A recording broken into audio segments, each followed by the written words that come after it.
Once, Reb Noson was asked a question by one of his disciples, and he said like this. He asked like this. The man had a store. He ran a store, and he spent many hours in his day working in his store. And this man had a burning desire just to drop everything and be totally immersed and involved in Torah study and prayer, which is the bulk makeup of a Jewish devotion. The Jews' devotion in the day, the main bulk is involved in Torah study and prayer, davening and learning. So he told Reb Noson of his idea.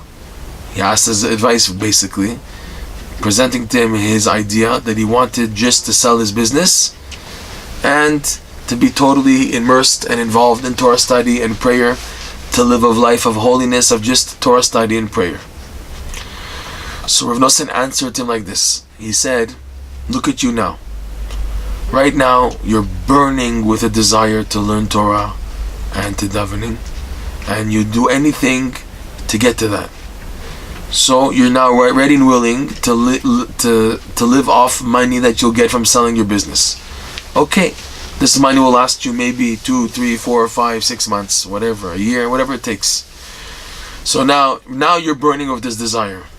But what happens now if in 4, 5, 6 months, when the money is already run out, and this burning desire that you have now will dissipate? In other words, it'll go down. What are you going to do then?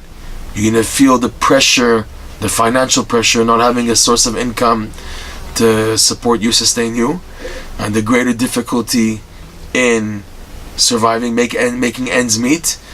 And the desire you have now for learning and davening will not be there necessarily to quench out, to push out that panic and that worry of not having enough what to eat and to have the means to be able to move around. What are you going to do then? So you're going to be stuck. So Reb Noson suggested something else. He suggested like this, that now for the present, keep your store, go to work, but close your store an hour earlier than normal. In other words, close the store so you can have more time to study Torah. You can go earlier to the Beit Midrash to study, and bring a lot of books with you to your store, so that every time you have a free moment, you can learn. Take time to learn. Take advantage that there's no customers in the store. Every second you have, go to the books. Do this for a while, and after, like for example, a month of doing this, you feel that you still have a burning desire to learn more. It's not enough closing the store an hour earlier, and you're still fired up after a month of Torah study and prayer, being the main thing in your life.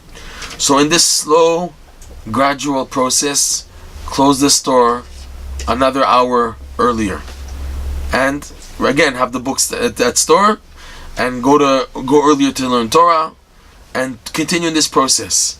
After another month, if you feel that the desire is still there, then close the store another hour earlier, and enter this world gradually.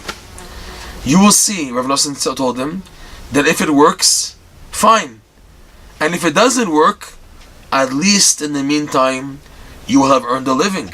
In other words, you will have your store and money, whatever, accessible to match and to be there for you when you don't have that desire anymore for establishing Torah study and prayer under dire straits.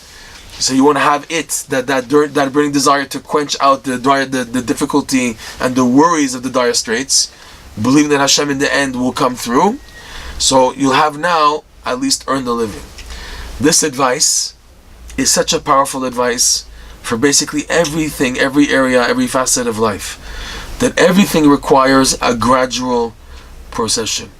This is especially true and is a warning call for people who want to come back into tshuva and come back to the pathway of the Torah and everything, not to jump in. There's a danger of jumping in, because after jumping into items which are truly above one's real level, and making commitments to things higher than a person's actual true level, for example in dress, wardrobe, religious dress and everything, where a person goes sometimes very extreme. It's understood that people go extreme, but it has to be controlled. at a manageable balance, so that a person, God forbid, when things get tight and that initial light they don't have at the beginning disappears, ebbs, because that's when the real test of the person begins to see if they're really determined and committed, is when there's no initial light anymore. In darkness, are they able to continue or not? So if a person has jumped in to items and devotions which are above their true level, naturally and normally these will be the first things he throws off when things get difficult, as opposed to a person who entered them gradually. So he reached the point after waiting to finally eventually get to this won't be thrown off as a yoke and as a burden, because the person entered it gradually, meaning he built to acquire the stages that he's entering into, the domain that he's entering into stage by stage, and thus whatever he acquires, because it was done with a lot of waiting and patience, and in the meantime yearning and pining for it, so when it does finally come, it truly comes all the way. As opposed to the person who's overwhelmed by the extreme light, just jumps in, then he risks, God forbid, when that initial light and fervor is not there, and that's part of the process also to test the person, he risks losing, God forbid, everything. As unfortunately we've seen many cases like this throughout history, and especially now, that people take commitments in Judaism and holiness above their true level, and then he cannot stand up to it.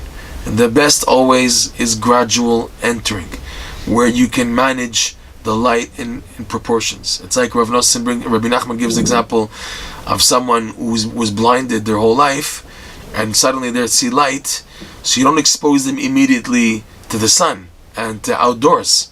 You have to first put him in a room and give him a drop of sunlight until his eyes get adjusted to that.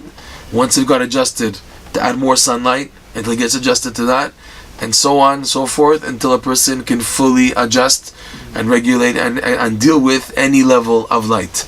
That's how it is. It's a big rule, especially by Rabbi Nachman's teachings, to be able to be balanced and not to be overwhelmed and not to get carried away by the enlightenment of any experience, whether it's Torah study, davening, dveikut, which means a connection to Hashem.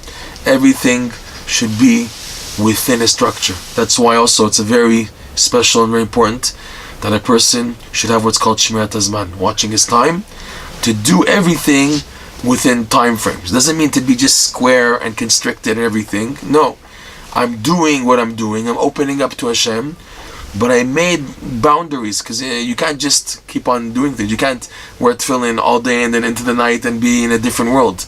Everything has to be balanced. In the square, you put the light of Emunah. This is something which is very important, and this is what Reb Noson was hinting to and directing this disciple when it came to a commitment to Torah study and prayer, on the expense of not earning a living, as something very risky, something very dangerous to do, and you have to be at a very high level of Emunah to be able to match that.